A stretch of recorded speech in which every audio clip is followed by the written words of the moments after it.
Most people will refer to it as your soul contract. So you will Okay. contract with your spirit guides and you will essentially devise a blueprint for what you're going to have on planet Earth. And this isn't a hard contract in the sense of you are going to stay within the confines of it because no one can go against free will. That is the gift we are given. So as we make our decisions accordingly in our lives, it will shift our timelines, it will shift our contract. It doesn't mean it doesn't realign somewhere. That's where often people will talk about destiny. And is destiny really a true thing where you are destined to have something? I believe that shifting now more than ever, where we have the ability to shift destiny, to change destiny. I don't think it's easy to, but I do believe in the possibility of it.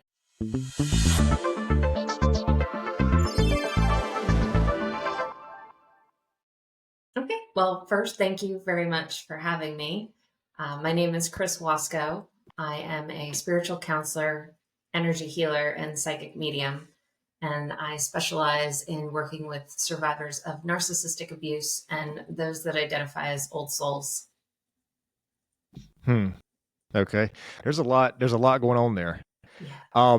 So all right. So let me just start with this, man, because I can't help it. The old soul, like, Yeah. what's going on there? Because I feel like when people say that, I feel like what they're saying is like you hear a lot of times, I was born in the wrong decade or whatever it is.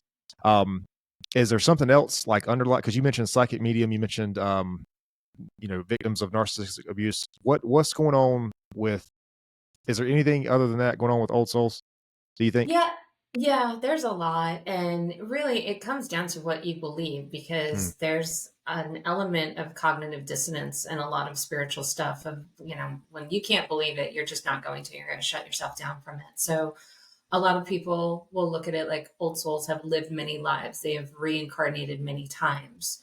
The bigger aspect to that is that we are living all of these timelines at the same time because Hmm. time is not real, but it's very hard for us as humans to compartmentalize that. So you're essentially having this many experiences at one time. So older souls, essentially, when it comes to age and time, it's a matter of experience. So they tend to have a lot more layers to their energy, a lot more depth, and a lot more trauma as Hmm. well. So they often find themselves, I often say they sign up for the challenging lessons because they've done the easy. So it's like they come in and they sign up for like the AP classes. Like, I'm really going to challenge Right. myself this time.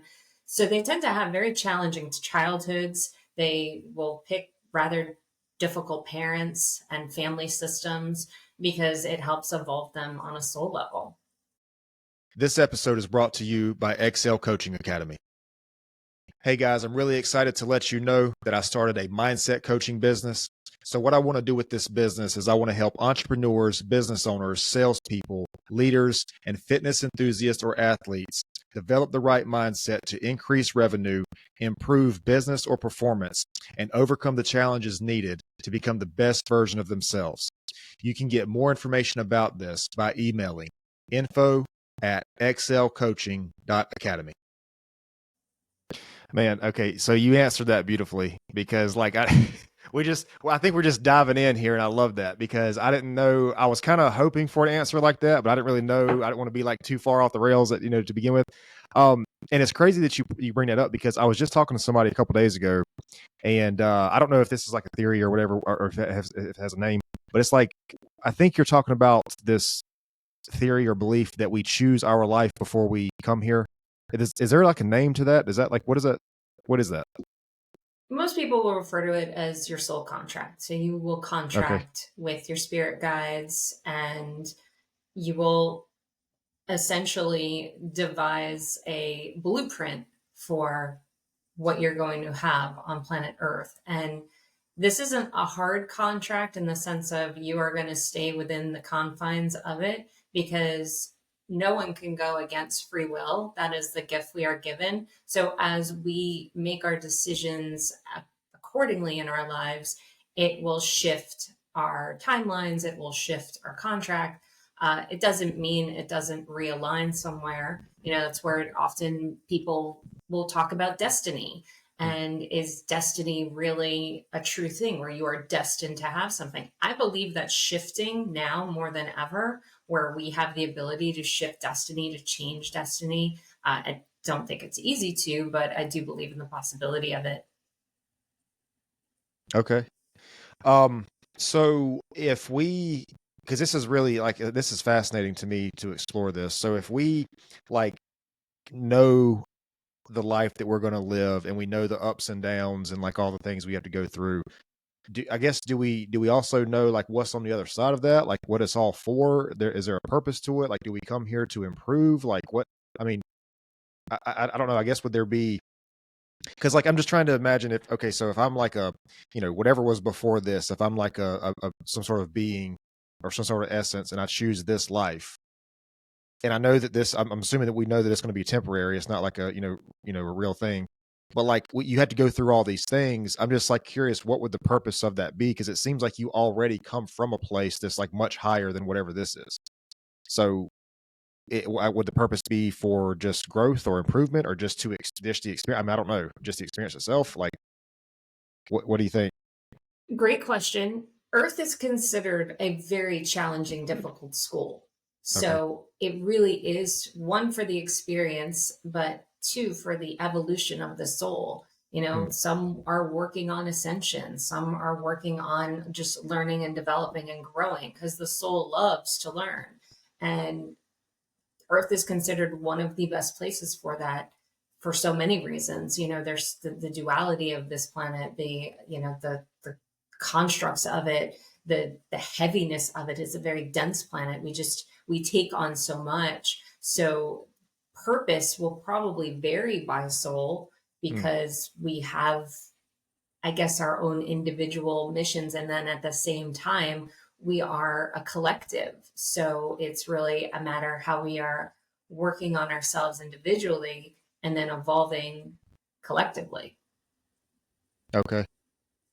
So hearing you say this, so it sounds like in this scenario, the souls are separate, like beings from each other. Because there's also like some people think that there's like a consciousness that basically people are consciousness experiencing itself in infinite ways.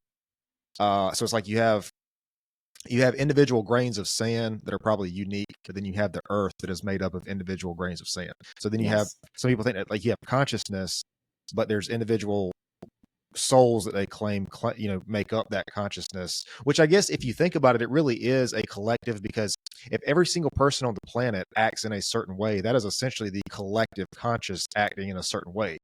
But what you're saying in here is that you think it's actually, you believe it's separate. Like you believe that individual souls are separate from like other souls. Yes Because I, and no, because as what you said, I think you described it beautifully. We are affecting the collective mm, with our choices, with our actions, with our behaviors. So we have the ability to shift that one way or the other based on, again, this is where free will comes in. So that's right. really where it is about the individual, the free will, because you can't affect anybody else's free will. Even, angels can't get involved in that. They can try and help and assist, but free will is always up to us. It's one of the main rules of coming here of that's yours as the individual. Mm, But also know that you are affecting more than just you with your choices. Think of the domino effect, mhm. pay it forward. You do good to someone and you're passing that on. Same with you don't do well by someone, you're passing that on. So this is where we have effect on others. What's fascinating to me about this is it, like if we do in fact know what the life we're going to live and why we're going to live it before we get here, it's like that puts purpose. Yeah, I mean, definitely puts purpose on the life that we live, the painful moments and the good moments and everything else. But it's also too, it makes it part of uh, a much bigger picture, maybe. But it also too, this aligns with everything that, like, I mean, to my knowledge, every major religion talks about the life now for the afterlife. I mean, that's what it's all about. And so we're talking about the life now for the afterlife, but we're also talking about the life before, like prior to this. And I mean, there's disagreements, there's different beliefs and everything, but it's like there's alignment in that like what we're doing right now affects the whatever comes after this. And that's just I don't know, man. That's just fascinating to me. But but it's also too. It's hard to like believe that we would know the things we're going to go through in this world, in this life, and then still choose that route because people have just, I mean, the variations on like on this existence are like so crazy. Like people have just so different lives. You know, what's painful to one person is like nothing to another person and vice versa. What's good is not good, you know, whatever. So there's just so many different variations and I just don't know, like, I'm just trying to wrap my head around the concept of this because I don't know. It really makes me question like what was before this. Like that's my biggest question. If all this is like a real thing, then what happened before this? Where did we come from before this? That's one thing that's really fascinated me about this whole theory. Every time I talk to somebody about it, like it blows my I can't wrap my head around it. Like I can't comprehend it. Well, I believe also we're not meant to comprehend as much as really what's going on. There are many mediums, channelers that have received messages from other beings, Hmm. whatever aliens or however, wherever they're channeling or receiving messages from. A common message is that they can only tell humans so much. The human mind can only take so much. That is why when we're working with these things and we're growing, there are these elements of cognitive dissonance of where we just can't believe it, we can't fathom it, so we will explain it away or try and rationalize it.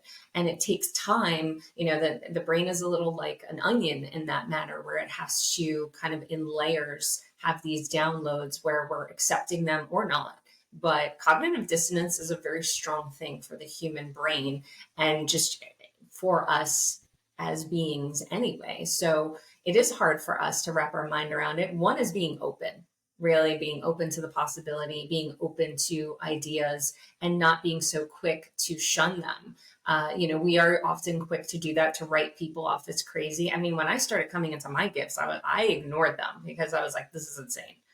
So that was my own cognitive dissonance. And as my gifts have evolved, there's even been times where I'm like, I can't believe I can do this now.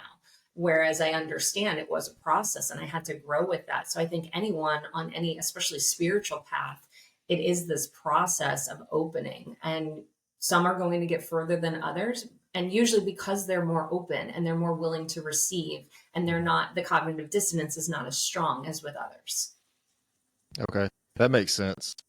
Because yeah, that definitely makes sense. Because I think if there's one thing that's going to limit us, it's definitely going to be the mind. Like the soul, it sounds like is limitless, but then like the human mind, you know, is probably going to be the thing that limits. Um, Exactly.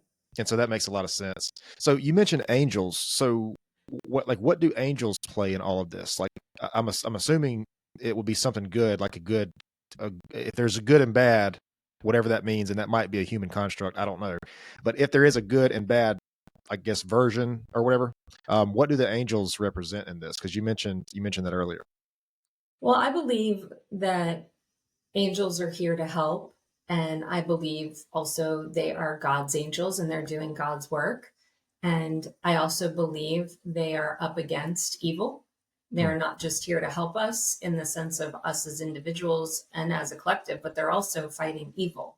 So when we look at the evil things that happen to this in this world and we wonder, where is God in this? We're recognizing that there's a lot of demonic activity as well. And that could be a little hard for people to swallow. So I probably like to sum that up more as just negativity, Hmm. negative energy. But this is the planet of duality where there's good, there's bad, where there's Hmm. good, there's evil.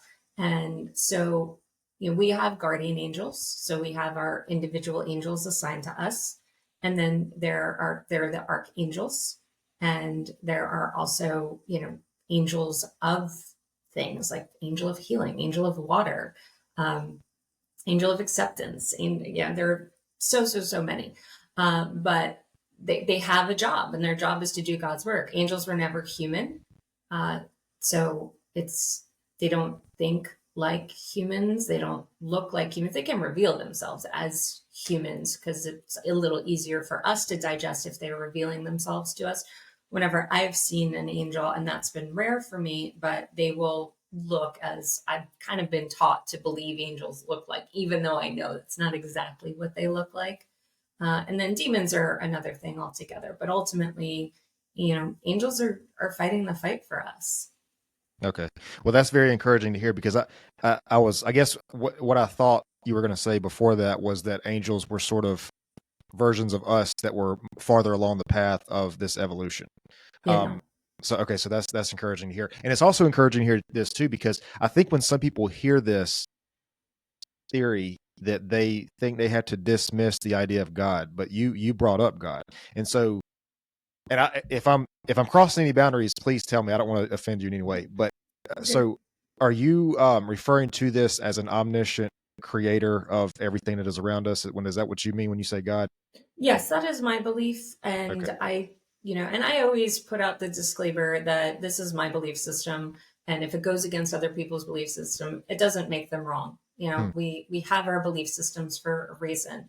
And some may not believe in God, maybe just call it the universe. And that, to each their own. I don't believe in challenging other people's belief systems. However, when I connect with our belief system, I believe it helps us on our individual journey. Hmm. And it's really about doing good for yourself and for others. When those belief systems are hurting others, it's different. Right. I may challenge that. But as far as, I think there's a difference between religion and spirituality. I was raised Catholic, so I feel like I've kind of shifted to a place in my life of becoming more of a recovering Catholic. Hmm. And, but I didn't just drop all the principles. I believe the commandments are very helpful. I feel they offer a nice foundation of being a good human being. I do believe in God. I believe in Jesus. But I also believe in other ascended masters. So I don't believe in dismissing things. But yes, I do believe that there is a creator. And I believe that angels work with and for the creator. And I also believe in fallen angels that once Hmm. worked with and for the creator and now work against the creator for their own wants and desire of power. Hmm.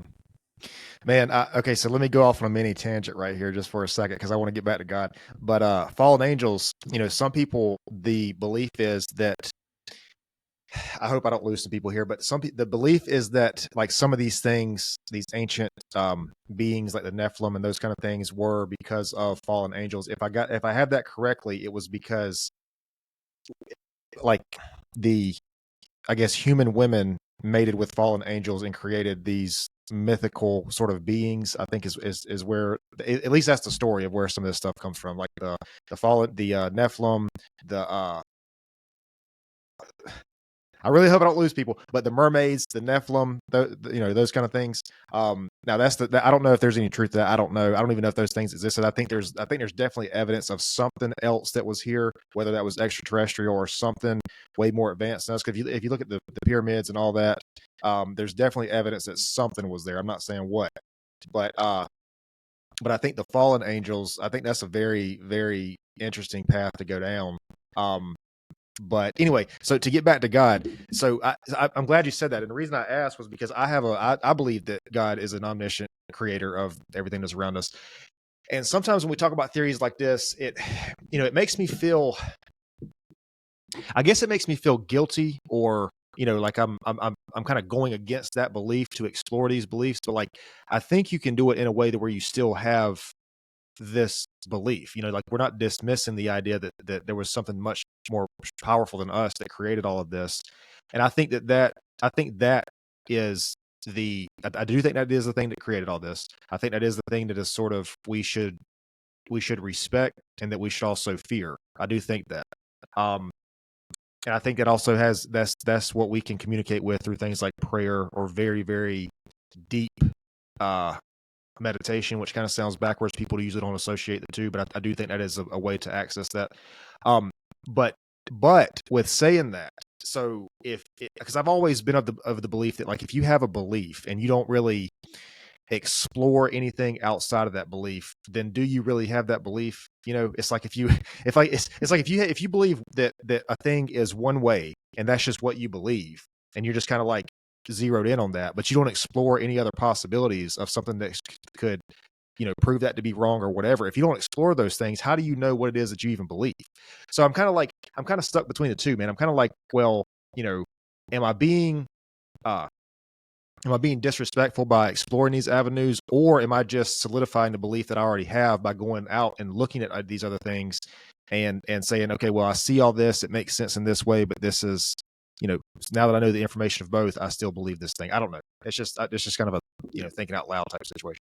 But Yeah, yeah, I believe what you're referring to, though, if you think about it, that's usually religious based. There's a lot of fear in religion that you have to do things a certain way. And if you don't, you're wrong, you're going to hell, whatever has been, understood in that religion. So that type of fear is usually, it creates limitations. And I believe, personally, by opening ourselves up to at least the knowledge can only benefit us, because it is always going to come down to what you're choosing based on that knowledge.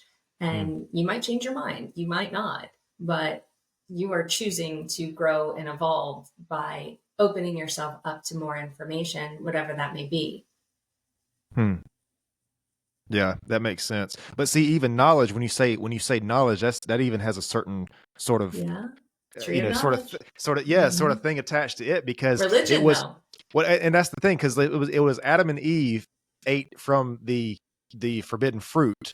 But what a lot of people don't realize is sometimes like people see that fruit as a metaphor for the knowledge. And so if you try to seek this knowledge, is that you trying to eat the same fruit? That would be my concern with that. Yeah, but again, religion, right? Because religion is often used to control and to Hmm, scare us and to keep us in line. We are highly controlled in this hmm, society, and for when you sure. really start to do it's not even a research. You're diving and falling and stumbling into rabbit holes that you cannot even believe. And then when you think you've like gotten to the bottom, you realize you barely scratched the surface. And then you Yep. go deeper and realize, oh my goodness, there are elements here that, again, cognitive dissonance can be really challenging to believe. Like the fact that our DNA was once altered and we are controlled in the way we are because of that. These kinds of elements, when you look into the Anunnaki and how that is a thing, that can be really hard because it's like, Hmm. oh, okay, so you're saying we have alien DNA. People will absolutely write you off as crazy right there and stop, right? Yep. But again, it's important to look at these things, especially even when you think of like religion and the Bible. Think of how much of the Bible has been altered over time, Man, that you there's took the words right out of pieces my mouth. missing, so Yep. this does not mean you should not read and support the Bible. Anytime, we walk this kind of path, there's always very religious people that feel challenged because you're challenging their belief system, and that's not what I'm trying to do. But it's just, again, being open to the fact that these things might have happened and that it's not exactly what you have been trained to believe, because a lot of what we've been trained to believe is within a system. And when we start to shift away from that system, and that might even be your own family system, but it comes from somewhere, it originated somewhere. So allow yourself to expand beyond it. It doesn't mean you have to change your mind, it doesn't mean you have to change your beliefs. But the more open you are, then it makes you a more loving human being, because it can put you in this realm of compassion for others. Because when we get to that place, it does make this time on earth a little bit easier. I'm not going to say easy, but a little easier than it normally could be. Man, okay. Like this is crazy, because I've kind of thought about this before. I don't think I've ever said this on the podcast, but I think you're a very enlightened person, so I'd love to get your opinion on this. So, okay, so I mentioned earlier that we have this belief, and then if we test that, like, how do we know we believe that unless we, for lack of a better word, test that belief? Okay, and then you mentioned that there were books from the Bible that were removed, which is clearly the case. There's clearly things that have been taken out of the Bible. So let's just let's just say that the Bible was in fact the Word of God, and it came from through either through prophets or whoever. It came from God as that was the Word of God. Okay, and let's assume that there were things in there that could really help humanity, but if we knew those things, we would not be able to be controlled. So would it not make sense? I'm actually getting chills right now. Would it not make sense for whoever on this earth wanted to control us to go in and alter that text so that then we thought we were believing the right thing when actually we're being lied to through what we think is a text from God, because there are things that have been taken out of. And then when it says, oh well, knowledge from the tree of knowledge, seeking that is bad, is that not the exact thing that a person would tell you if they were trying to control you? So it's like, man, I actually have children now. It's like, how much of this can we actually believe? And it's bad. It's really bad to even say that, because again, you're talking about this guilt with religion, and I don't know, was that instilled purposely so that we don't question these things, you know? But it's like, but you have to think about that. If the Bible is in fact a guide from the being that created the universe, and then somebody, group of people or a force or whatever comes into the earth and says, oh, we're going to deceive these people, which by the way, I'm pretty sure is what the Bible says Satan does, is come in and deceives the entire earth. What better way to do that than a religious text that they think they're following, which is accurate from God? Like that just blows my mind, dude. What are your thoughts on that? I agree with you, because this is about control and power. So what better way to control people and to gain power than to help them understand things in the way you want them to understand it? And when you utilize partial truths, it is so much easier to convince people of the lies. So partial truths are stuff that happened, right? So, let's just take Noah, for example. Well, what if Noah was an alien? And that's why he was able to accomplish what he did. Hmm. But that's a little hard for us to digest. So we're not going to get into that. We're just going to omit that from the Bible. And again, makes it easier to control. Control a system, control individuals, whatever the case may be. So yeah, when we start to explore these things, the more our minds are open, it doesn't mean that you then make up your mind around it, but now you shift yourself to being open. And it's just, what if this? What if that? When you're kind of in the mode of questioning, you're less likely to challenge yourself in a way where you feel guilty. You're just like, well, what about this? And what about that? It's actually something often encouraged in psychology. If you ever want somebody to try and understand a belief you have, you ask them a question. Ask it in the form of a question. So, what if there were angels and demons? What if there were aliens here? What if we are part alien? When you start asking that, instead of just telling people this is what happened, because when you tell people, they're not going to want that, because you're challenging a belief. But when you form it in a question, you're at least working with psychology to support them in their own belief system that, okay, what if?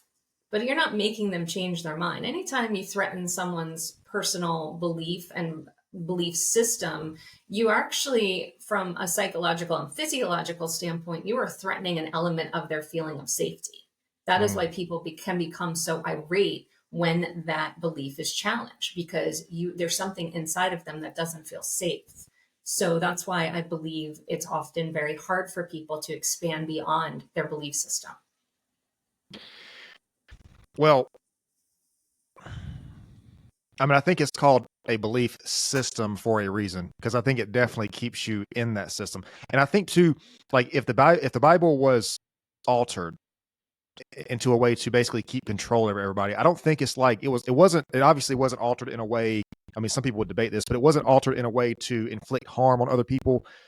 But it could have very possibly been altered in a way to limit you to a defined set of parameters, whatever those might be.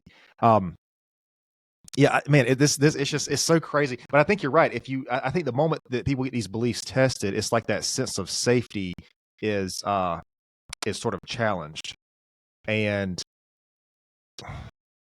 I mean, I guess how would you inspire the curiosity? Like how, I don't know how you would do that on a mass scale, but I think that there's enough conversations like this happening now that more people are asking questions.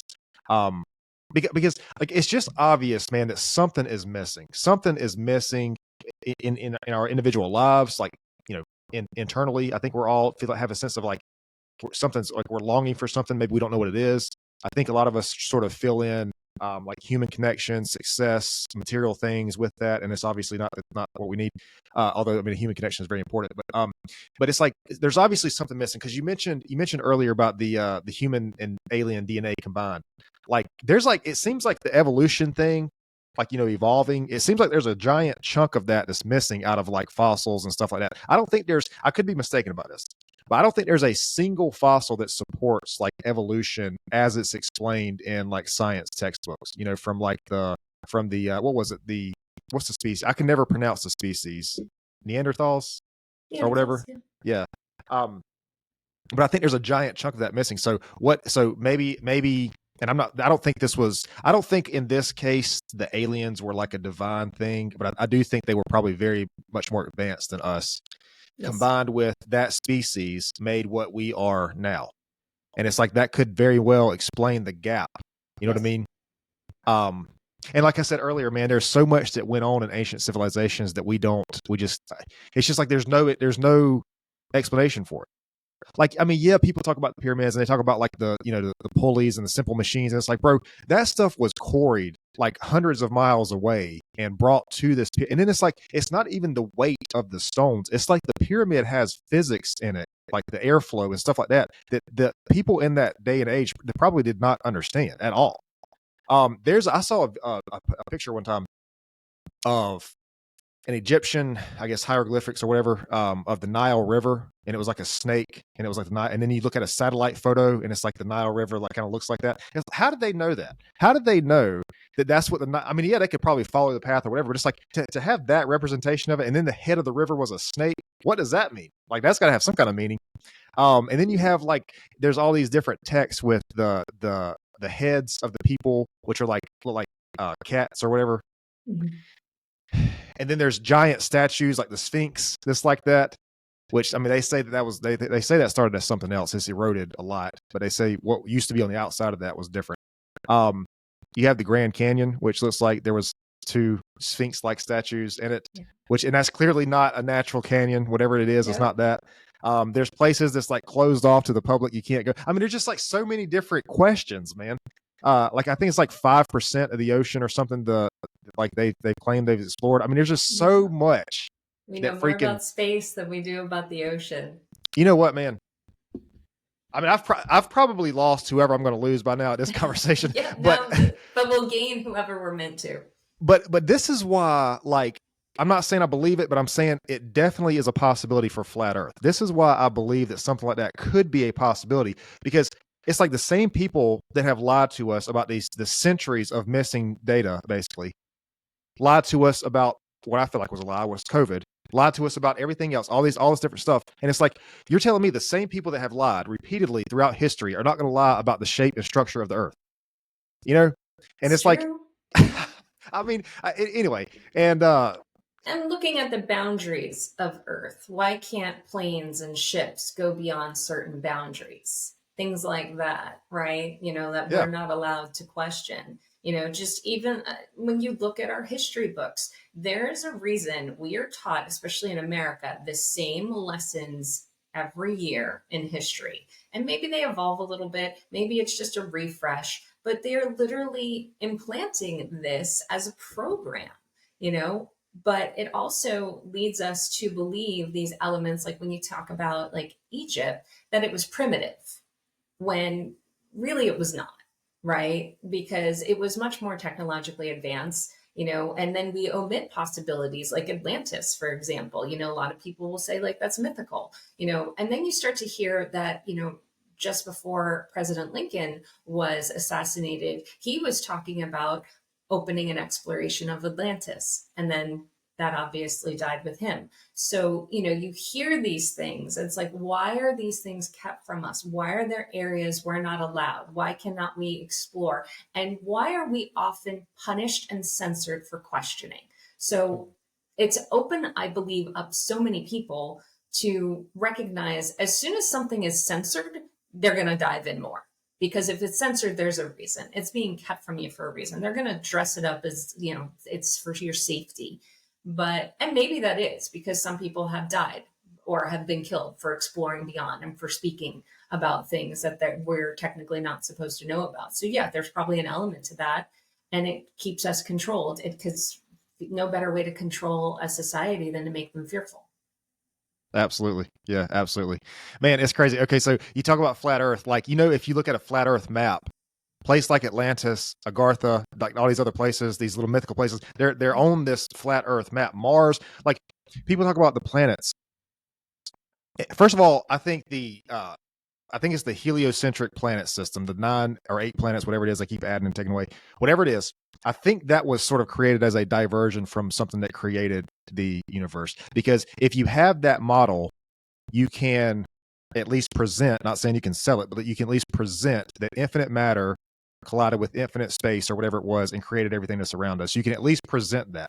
But if you have a flat Earth that is on a plane that is protected by a dome that has all these different lands around it, that has these different beings, that somebody obviously clearly created that. That was created by intelligent design. Obviously, it was that way. But it's like these planets and stuff. Like I think Mars is on the flat Earth map. All these different places, and it's like we're talking about aliens. Okay, it's not. It comes like think about aliens. We think about like from outer space. First of all, it's crazy that it's called outer space because it's like outside the containment of the ice wall. It's outer space, not upper space. It's outer space. Anyway, whatever. And so it's outer space. These things come from outer space. But like, what if, there was this little section of this map that was explored, they obviously knew about. Nobody lived here, or the people that did live there were not very advanced or whatever, the Neanderthals, or however you say it. And and then gold was needed, like gold was here, it could be mined. These advanced life forms came in to this realm, made the race that we are today as a slave race to mine this gold, got their gold, and then got out. Like what? And then we're just basically a science experiment that has continued on since that point. What if that's what happened? What if that is what happened? And what if it's happened many times? What if many times these slave races were created, and anytime it got to a point where they were too intelligent and it forced rebellion, that there was a reset? Yeah. I've heard that too, and that's crazy, man. That's crazy. So like something happens, and then we get too big for our pants or whatever the phrase is, and then we have to reset. Reset. That's like, man. Oh God, that's crazy. Like it's actually crazy. But then that makes me think that somebody else or something else, not God, but some other being on this same plane as us is in control of what we call Earth. Because like why else would it reset? And why does it reset? Because we're getting too advanced, or because like you hear a theory that the what was it, the Anunnaki, they don't want us to. So some people think that the Anunnaki are us from the future that have basically come back to us because something happened. We destroyed ourselves basically through nuclear war or whatever it was, and they're trying to either analyze or prevent that from happening. But basically, they're us in the future, and they've come back in time to observe us. So, what would be the purpose of the reset? Because they want us to evolve in a way that we don't need nuclear war, or do they want to keep us sort of limited, like we were talking about? I mean, I don't know. I don't know. I believe it's bigger than we realize. I don't think it's going to be a simple answer, but I believe part of it is the fact that, when we're more difficult to control, it's just easier to start again. And it's kind of like a game too, if you think about it, right? It's like, okay, this game's over. Let's start again and try a new one. It doesn't feel like a game to us, of course, because it's our lives. But when we realize our lives are being controlled in so many elements and well beyond just being observed through tech, but really just in so many ways. And then the idea of freedom and what that means and what we think it means, but what it really is, it can be mind blowing. And yeah, it's just a matter of, I think, just so many elements that play into that. This answer is not simple. Yeah. Well, see, the difference is like a game. If you start the game over, in theory, it would be a brand new thing. But like here, we have evidence of something that was here before us. Yes. And so when they reset the game, quote unquote, it's just the people. Like they just reset the people. Yes. They just wipe the It's people out. just, And the and structures, animals as well, like creatures. yeah. Like dragons are a big one. When you talk about like the Chinese zodiac, why are one of the animals a dragon? And we don't see dragons anymore. Well, how could you? Because if you have an Earth that is infested with dragons, aka dinosaurs, and you want to put a race there, you have to destroy those things before you can put people there because they're never going to survive with that. Yep. So you have a weapon that rains fire onto the planet and destroys all the dinosaurs, and then now you can put people there safely. I mean, it's just like the deeper you go down this thing, man. Like the more sense things. Well, the more sense. It's never going to make sense. But the more you realize you don't really know anything. Yeah, true. Or when you think you know, you realize you don't know as much as you thought you knew. And that's a matter of being open, never having that ego come in and saying, I know everything and I know all. Like, no, you don't. There's still so much more to learn, and we will learn more beyond. And when we are finally out of our avatars and, connected back to our soul mainframe, if you will. But at least for now, it's just, the best thing to do, because, this can scare a lot of people, and I never want to freak people out, but I believe knowledge is power. And, allow yourself to connect to your heart space. Where does your heart lie? And how are you using your heart in your everyday life to affect yourself and affect others? And it's your moral compass. Where is that sitting? And those are kind of elements I think are really important for us as individuals. Yeah, no, for sure. Okay, I want to move on from this, but I just want to say this before we do this because this is such a fascinating. Like, okay, if I understand the flat Earth correctly, it's like you have this plane, and then there's a giant dome that's like over all these different lands, which means that if we got out of the ice wall, we could travel, I don't know, 50,000 miles or whatever, and be in the land with the Anunnaki or whoever these other ancient civilizations were. It's like it exists on this plane. It's my understanding. It's all in the same plane, and then we're just sort of contained in this little spot. But one thing that I've heard about this is like that some people claim that like Earth is like a prison of some sort, like, which is like a hell of a thing to say. I mean, you know what I mean? Like what does that even mean? Because I think I'm much more encouraged by the theory that if we come here to evolve or to learn something, well, I guess it's the same thing. I mean, people go to jail to obviously, for punishment or to learn a lesson or whatever. So I guess it's like the same thing. If you come to, if Earth is a prison, but then that makes me think that the only reason we came here was because we were sent here against our will because we'd done something in life prior to this. I'm not really crazy about that theory as much as I am like we chose to come here to evolve. And I understand there's way different rabbit holes you can go down with this. Like we can be here, limitlessly talking about this stuff, but I don't really know where that plays in, like the Earth is a prison bit.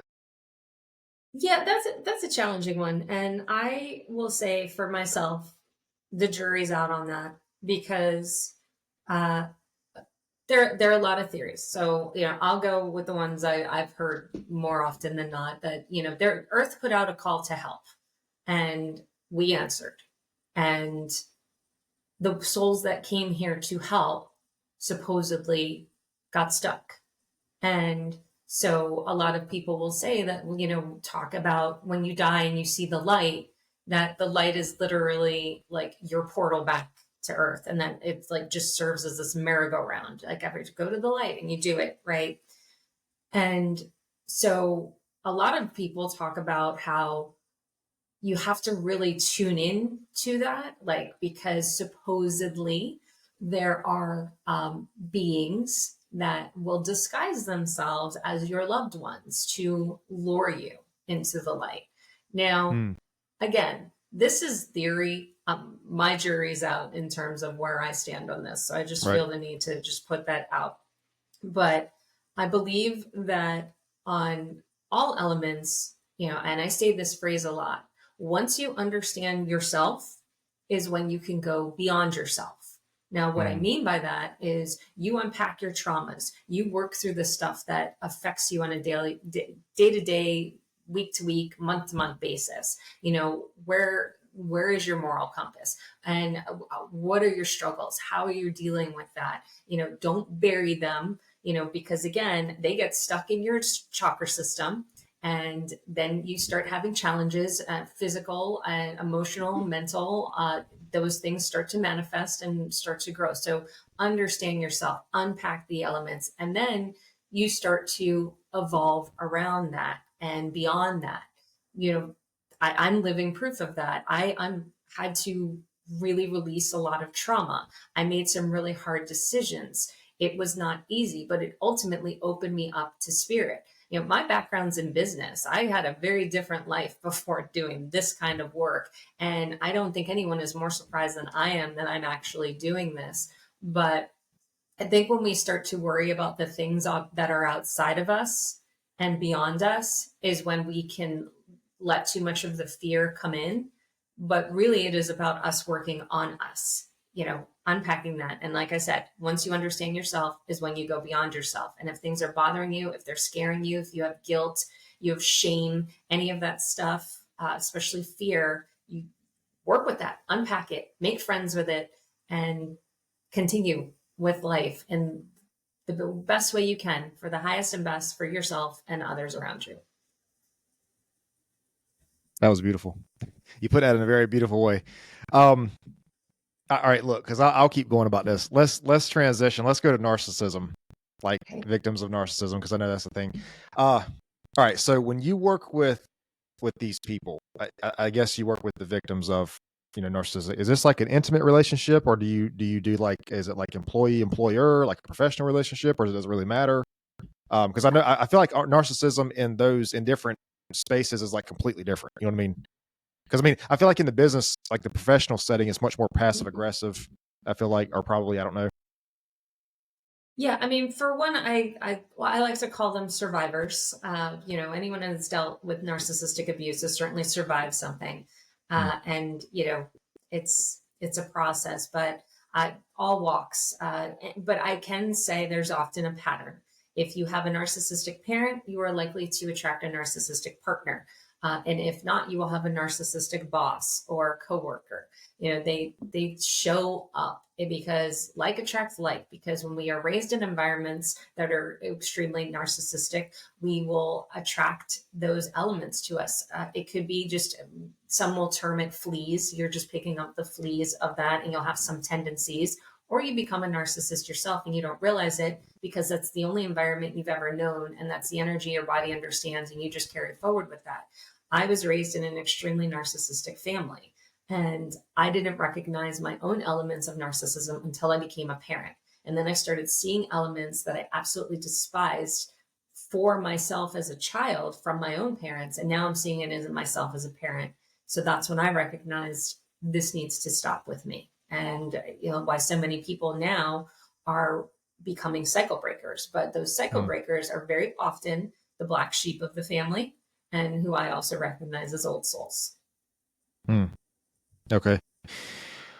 One thing that really, so I'm encouraged that more people are talking about this and more people are trying to work through this, because I think you mentioned breaking generational cycles, and that is extremely important.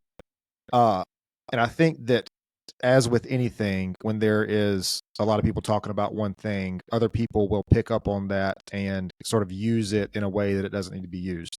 And I was talking to Dr. Fred Moss, he's a psychiatrist, and we were talking on the podcast, and we were talking about narcissism. I was like, well, what's crazy is a lot of people are using narcissism these days as a label to label someone who, what you hear it a lot with like intimate relationships that ended, like my ex was a narcissist, whatever. And I mean, I don't know, maybe sometimes it's true, maybe it's not. I don't know what percentage of the population is narcissist, but it's probably very low that are like actual narcissists. But I think one thing that really bothers me about that is like these people, they will use that as a label to put on someone who like enforces boundaries for themselves or whatever the case is. And I don't think, like, I think that's the exact opposite. Like, I can't say that person who does that is a narcissist. like if you make someone feel bad because they have boundaries or they stand up for themselves or whatever, if you make that person feel bad, I don't know if that makes you a narcissist, but it's probably not good to label people as this thing, because first of all, there are people who are in that situation, and it's disrespectful to those people because it just, you're basically saying that you're like them when your situation is completely different. And then it I think the obvious thing is the likelihood that the other person is at fault 100% of the time, all the time, always, is probably very low. So I don't know. That's one thing that really I guess maybe has just concerned me, that people just sort of take that term and just apply it to anybody. Yeah, I agree. It's becoming a bit trendy. And I Yeah, yeah, know with my work in it, that can even be a little frustrating to see. But it's also recognizing the fact, and this isn't talked about nearly enough, that narcissism is a spectrum. mm, So you can be on the very covert end of the spectrum or more on that overt, sociopathic level. right, So, where one narcissist lies, the other will not.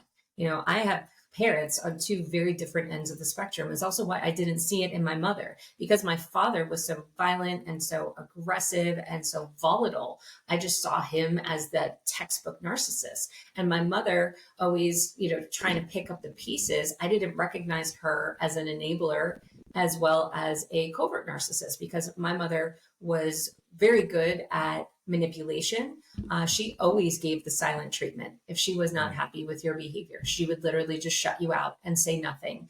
And to a child, that is incredibly upsetting. So, yeah, at least in my dad's case, I knew what to expect, because he would just fly off the handle. Maybe not the level of what to expect and how aggressive he would get, how violent he would get, but he was pretty easy to read. My mother, on the other hand, she was a tough read, because she had these elements of being really kind and loving and soft. And then other times that she would just cut that completely off because you did something to upset her. mm, And what I recognized much later is just they were both extremely wounded and have no basic tools on how to properly communicate, because both of them have dysregulated nervous systems. Because it's really what it comes down to, a dysregulated nervous system and this inability to properly communicate feelings and emotions. And more often than not, is because their feelings and emotions had to be suppressed in childhood. So when you are having a society of people with suppressed emotions, that's why you have narcissism running rampant. Nobody really seems to know how to properly communicate, how to have a disagreement, especially because it's often taken as a personal attack or offense. Instead of just being like, that hurt me, it's you hurt me and you did this. It's like, no, maybe what they said hurt you. Maybe your feelings are hurt. And that doesn't mean your feelings aren't warranted, but that is where we need to look at, why were your feelings hurt? Was it because something in you is wounded? Are they literally trying to attack you? And this is sounding very blanketed. This mm. is not a one size fits all situation. There are people literally out there trying to hurt the feelings of others. So I just feel like I need to throw out this disclaimer, because this is a slippery slope. And when you're dealing with narcissism, no two are alike, but they all seem to share the same playbook. Because when a lot of people get together and that have dealt with narcissistic abuse, they have found that a lot of the same tactics were used against them: the manipulation, the financial abuse and control, the lies, the partial truths. Partial truths are a big one, because that is how they often get control, and that is often how they gain allies, because they will basically tell someone enough of a truth to make the story believable, but the lie, the omission of whatever needed to be said, is enough to really shift the whole story. So it's really, it's amazing what is done. But when you understand it, and I do appreciate the fact more people are understanding narcissism, more people are understanding the tactics, then you understand how to deal with it and work with it. And especially if you're in a situation where you're sharing children with a narcissistic partner, and that can be extremely challenging. So, if my understanding of narcissism is correct, that, okay, so these people, they're really at heart, they're insecure people. Like these are very insecure people, and they need to have, I don't really want to use this word, but I don't know another way to say it. They need to have control over a person or situation to pacify that insecurity. Is that, I know that's Absolutely. very, very minimized, but is that sort of in Yes. the, okay. Yes, and back to also the dysregulated nervous system. There's an element of them, psychologists, psychiatrists often call this the orphan self. There's this part of them that was abandoned when they were children Mhm. and not tended to. So that's the part of them that is seeking the attention and seeking the love that they never received. And they usually will display it in these behaviors that are not healthy. Okay. Okay. Yeah, that makes sense. So if a person is, I think you mentioned survivor, if a person is a survivor in this situation, it sounds like some things they might feel would be, lack of self-worth because of this person, lack of, I don't really want to say confidence, but lack of maybe, your confidence as a person, like if they're trying to belittle everything that you say or whatever, uh and they feel, I don't know, because I feel like I feel like if a person feels controlled, they're probably aware of that. You know what I mean? Like a person knows if they're, well, I don't know, maybe not, but maybe that's the control part. But I feel like you would know if you're being controlled. But manipulated, that would be a word, manipulated. Yeah. So a person that's in that situation, that might be some things that they feel. The reason I'm asking all this is so that if somebody hears this, they can sort of, and I know it's on a spectrum like you said, and this is very broad, but I'm just trying to, sort of filter out maybe just a person who's, just an asshole or whatever, and a person who's actually a narcissist. So I'm just trying to filter out the two if we can. I That's know tough I know it's because really hard. a lot of narcissists can be assholes. So, I'm you sure. know, Yeah, I'm sure. but Yeah. really it's understanding your own trauma response, I feel, is incredibly helpful. So, trauma response is fight, flight, freeze, or fawn, Mm, right? We all have elements of that, how we will respond in a situation of threat. So a fawner, for example, that they're more likely to want to please, to alleviate any kind of traumatic situation, any kind of fight, they'll please. So it is very easy for a narcissist to manipulate someone with a fawn response because they know deep down that person's going to try and not only please but pacify them. So that type of narcissist will probably say things like that they don't deserve love and they're terrible people, and the fawner in the relationship's like, no, no, I love you so much and I'm so glad you're here. And because it's now this trauma bond of this relationship. So trauma bond is a very strong thing, and that's often what brings these people together. But also recognize too, in the beginning of a relationship, most of us, but especially a narcissist, is their best self. Their right. best selves have come forward. So they're extremely charming and charismatic and just really put out all the stops, and they will romance you and they will put you on a pedestal. And then once that honeymoon period has ended, you're kind of just in the grips and you don't realize it. So then as things start to unfold, you feel it's your fault and you try and make it better and you try and change yourself because you've seen the good in them. And now that's changed. So it's like, well, they must not love me. I must have done something. And oftentimes they'll use that against you. Well, if you wouldn't do this, I wouldn't have to do that. Right. So that's where the manipulation is so strong. But this doesn't happen overnight. This is definitely a slow drip method of gaining control. And they don't go into the with those expectations either. A narcissist doesn't start a relationship, I'm going to have control. This is some deep seated need. This is Right. something in their subconscious that they're working on and through, and often coming from this wounded element of this element of them that essentially never stopped maturing. So they're kind of stuck in this time period. And usually I'll feel the time. I'll be like, this person's stuck at like age 16 and they haven't evolved past that. So a lot of their behaviors will be representative of someone of a 16-year-old. Mm. That's You know, trauma. yeah. And the sad part too is the victim, the survivor in that situation, um, they're probably in a loop, trying Yes. to chase that person that they met that they think exists, but really that person does not exist. Like whoever that was in the beginning of that love bombing, so to speak, that Yes. manipulative love bombing, that person doesn't exist. It's not And the that real them. person, yeah. and it's they're probably chasing that, and the sad part is when they're chasing that person, they probably are getting bits here and there of what they're Yes. trying to chase, and that's probably what keeps the cycle going. Um, so I never thought about this until we're having this conversation, but I always thought about like a narcissist, like being someone who's very loud and opinionated and like, aggressive or whatever. But it doesn't sound like that's the case all the time. Like it could be, a very quiet person. Like, I guess if it comes down to control, I guess it's like however the person could control, whether that's just physical, if it's a large person, maybe that's what I think you mentioned finance, intellect, like whatever you could control a person with, I guess that's the avenue they would use. Exactly. So,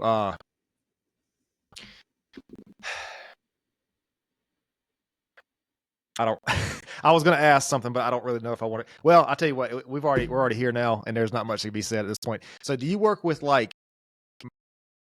just women or men, or is it a mix? Mix. I work with both. Okay. So would you think that is it fair to say that most of the men survivors, if they're with a female partner, is her sort of, I guess, her weapon? Is it more, emotional, intellectual, whereas the women, it's more physical? Like, you see what I'm saying? Like, so in other words, do the women who are survivors, are they, I guess their abuser would be more like physical force, like financial, whatever it is that a man might be aggressive with, and then for the men it would be like whatever a woman might be emotional or whatever. Is that a fair like assumption to say? I would say generally speaking, yes. Okay. More of the women that have had narcissistic partners have had the more physical Right. type of control, and definitely financial. That is one of the most common elements of control. But what I do also tend to find is they have parents that will vary on the spectrum. So which it's not one, always the easy survivor for them or to the see. The survivor okay will basically, so they'll marry or partner with a version of a parent, and not always see it because they're trying to avoid, say, the type of parent they had that they didn't like. So it's like, I'm not going to go with that. But then they end up with someone that's on the other side of the spectrum, not realizing that that was narcissistic. So there are elements of that play into it. But again, it's not one size fits all. I've had men that have been, absolutely beaten by women. Yep. Because there's just was physical violence in that woman's life. So they knew to hit, and that was their go-to. So it's always foundational. Where was the foundation formed? What environment was that? Because that's where it's coming from. So if there was a financial control, and these are good things, when you're dating and you're not sure, you find out about how they were raised. Was there financial control and manipulation? How were you punished? Were things taken away?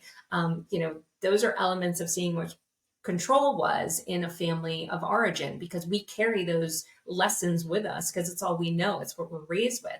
Whereas if you actually were with parents that would sit with you and have conversations and try to like work through things with you, that's healthy. Were you allowed boundaries growing up?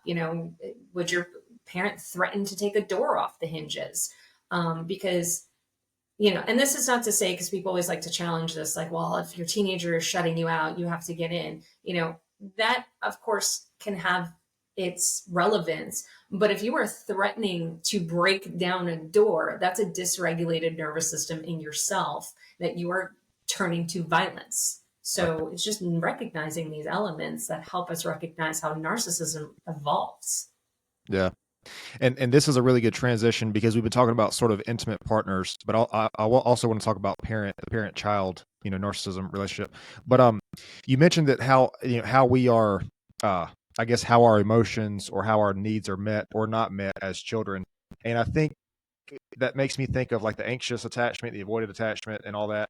And I don't think people like, it's different if you have a problem with your partner and you don't want to talk about that problem for whatever reason. I think that's one thing, but not talking about it because you feel like your side is not worthy of being heard or not valued or whatever. That's a whole separate thing, I feel like. Yeah, that's a trauma response of fawning. Yeah. Yeah, and I feel like I don't think enough people are aware of that. Just like on the other end, like the anxious side, the constant need for that reassurance is not. It might not even have anything to do with that partner. It's just something that's echoed from something prior to that, probably Yes, it's childhood. missing from within. Because again, going back to the foundational elements of what did they not get growing up Hmm. and how are they trying to now fill that? Hmm. And oftentimes it's done in an unhealthy manner. This is often also how addiction can come in. Hmm. What's really actually fascinating is that uh, I've heard a lot of people say that claim they have an anxious attachment style, that their love language is like words of affirmation, and that just Mhm. makes sense. It makes sense. And then people like on the with the avoidant, it's like either quality time or acts of service, and it's just like that makes sense because it helps you with that.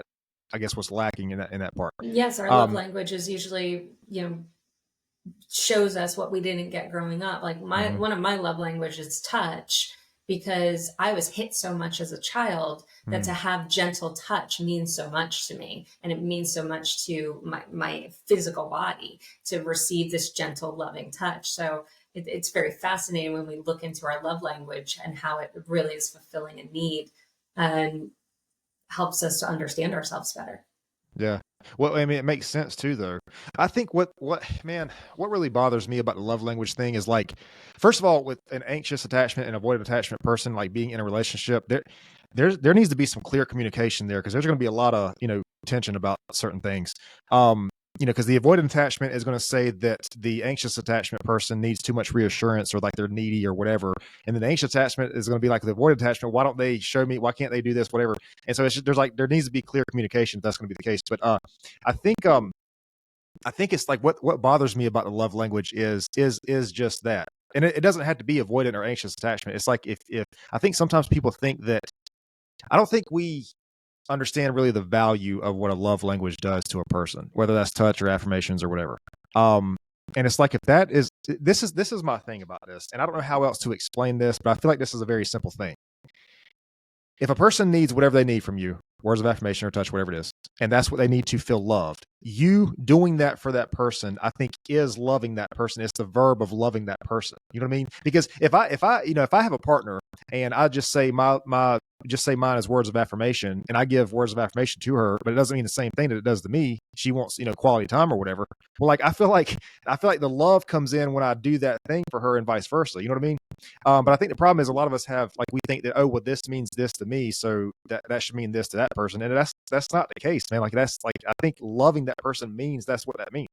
I mean, I could be wrong. I could be wrong about that, but I don't think so. No, I think you bring up a good point because when we have in a relationship mismatched love languages, that could create some sort of a mismatch within your own energy. So I can actually speak from experience on this because I am married to someone and we have mismatched love languages. Uh, like he's big on acts of service. So as much as I appreciate when he does things, I would rather be hugged. I would rather be kissed. I would rather be embraced, right? Right. So it was understanding that. Whereas, same with him, he doesn't need to be, hugged, embraced, and kissed. It's nice, of course, but that wasn't his love language. For him, he more needed the acts of service of having Mm, something done, but he would never ask. So it was just really interesting to have learned that because we both had to learn to support each other in our love languages because it really just helped our relationship. And that always just comes down to respect and communication. for sure. I believe that is foundational for any relationship, romantic or otherwise. When you have respect and good, healthy communication, that is a formula for a good relationship. Yeah, no, I mean, 100%. And I think that's exactly right. I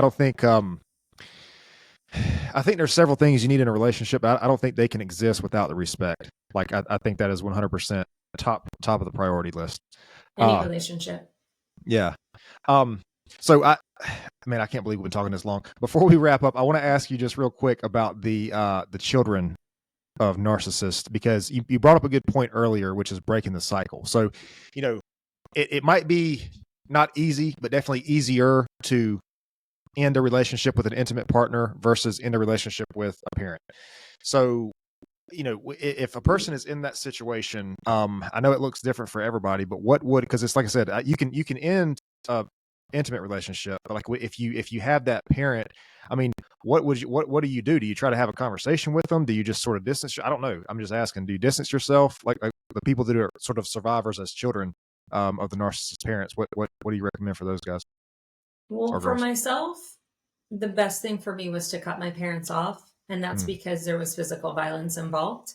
right. My dad hit one of my children Oh and wow. he threatened to hit my husband. And that was I'm done.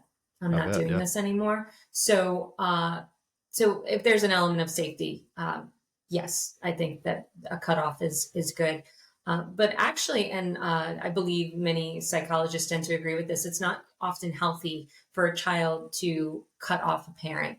That there is something physiological and emotional that will go on that is not healthy for you. So, really, it's can you develop boundaries that work for you? Because when you are dealing with a narcissistic parent, they often perceive boundaries as a threat. And so Mm, it's very challenging to have boundaries with a narcissistic parent. So it's really just learning how to work with that for yourself. Sometimes it might be space. Sometimes it might be what's called the gray rock method.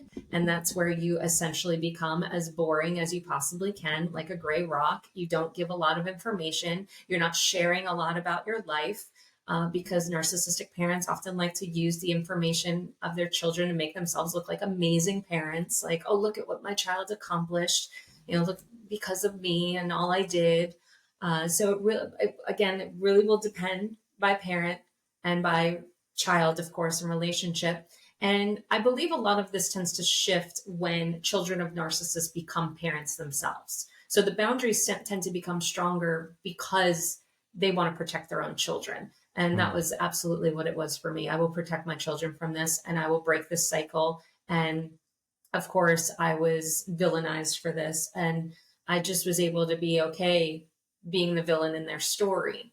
Mhm. And I think that's a lot of where you recognize that you've healed because a narcissist loves to villainize people that go against them. So be okay being the villain because they need that. You don't. And shows you've healed when it doesn't bother you anymore. That's a really good point. I don't have children, but I know a lot of people who do, and some of those people, I'm not gonna say it's narcissism, but there's a unhealthy relationship with the parent, and I've heard that exact thing that they've not necessarily cut off, but distanced or made some boundaries because of the children. So that definitely makes sense. Um, it's been great talking to you, man. We never got into the psychic medium stuff, but I don't know. Maybe we covered that with the A little first bit. bit, a little bit. No, this Uh, is great. Thank you. Yeah, yeah, for sure. Do you have a website or social media or anything you want to throw out while you're here? Yeah. Yeah, my website's my name, chriswasko.com. And I am most active on Facebook. So uh, that's easy way to find me. But yeah, you can find that through my website too. So I'd say start there. Okay. So one thing that I ask everybody before we close, and I'm really interested to get your answer on this question. Um, if you could share one of the most important lessons you've ever learned, it could be from your personal life if you're comfortable sharing it, or your career. What do you think is one of the most important, most valuable lessons you've ever learned? Well, because I work with energy, I recognize that a healing process has to be gradual because Mm, energy is subtle. So when we try to make dramatic changes in short periods of time, the energy will create like this elastic rubber band effect to snap us right back where we were. So a good example of this is when people try to lose weight and they have like a crash diet where they lose over 100 pounds. Why statistically they're so likely to gain it back is because their energy body is not connected to that. Whereas when you make the subtle changes over time, is when you have more long-term results mm, that are what you want, right? So when it comes to healing, any healing journey, it's taking those baby steps. What little things can you do for yourself and just and recognizing the subtleties that you may not recognize the change right away, but over mhm. time, especially in hindsight, you'll see how much you've shifted and grown. Yeah, man, I love that because that really aligns with we talk a lot about identity and the process and becoming the person to make that thing happen, and we talk a lot about that, and that lines up. It's like that's the energetic version of like fitness or whatever, which I Yes, frankly I think fitness is very energetic. It's like a mind body connection. Um, absolutely. but yeah, it's like becoming that person, is along that process. And I think Exactly. you mentioned baby steps. I think that's a really good way to phrase it, because I tell people sometimes, like, if you're looking at a staircase and there's like 100 steps involved, you don't jump to like step 50. You know what I mean? It's just like taking that for, and a lot of Exactly. times I imagine it's like this in the healing world too, the energetic world. But a lot of times that first step is really like the hardest, It's the you know? hardest. It's Yeah. the hardest. Yeah. And it's very lonely. It's Hmm. extreme. Healing is an isolating journey because it's your journey. And you could have an incredibly loving support system around you, but you're still doing it by yourself because Hmm. it is your own individual journey as a human being. And it's just connecting to that self love, that self worth every day, even if it's small, but just to be able to look at yourself and say, I'm worthy of love, I'm worthy of respect, and keep moving forward, taking those steps. Hmm. Man, I love that. um, Look, we could keep going, but I do appreciate it. I appreciate your time and your insight, your wisdom here today. Um, if you can hang out for just a second, I'll explain to you how I upload this thing and all that good stuff. But it's been a really great conversation with you. Yeah, likewise. Thank you. Hey everybody, listen, I really appreciate you guys tuning in today, man. If you like the content, if you found this episode useful, you can visit us on social media. That's YouTube, TikTok, Spotify, Amazon Music, Rumble, Instagram, Facebook, and Google and Apple Podcasts.